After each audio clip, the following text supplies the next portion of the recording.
Now, the Senate Health Committee has absolved Thika Level 5 Hospital from any blame in the death of baby Travis.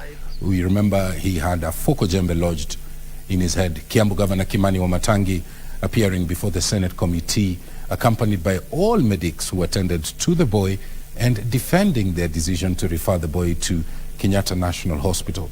The Kiambu team demonstrated the injury was just too deep to be treated at the Level 5 hospital and that it required services of a referral hospital.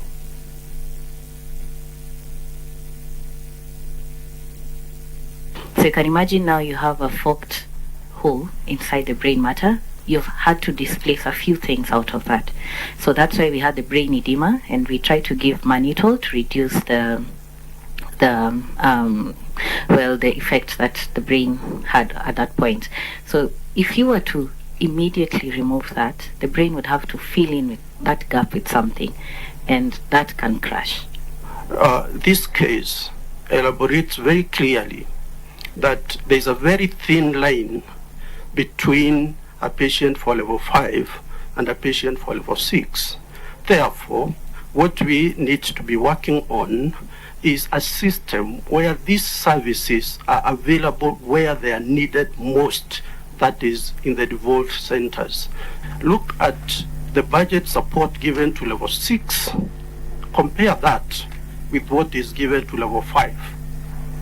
With a very thin difference in service delivery, the budget support is very different, extremely different. Level 6 get their budgets in billions of shillings.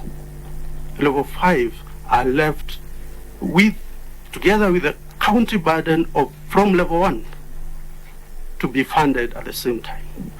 I believe that there's a lot to be done there, Chair, for us to acquire that status. I believe verily that, for example, in Gatondo, we have that capacity.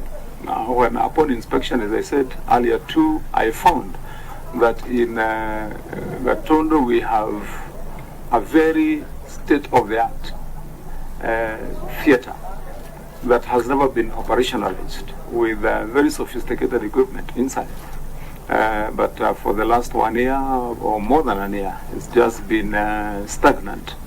And so I believe what we need to do is to ensure that that is realized. Your team has done very well. The report they have given, I think there is slight variance from what the relatives gave us, but by and large, it corroborates with what the family gave.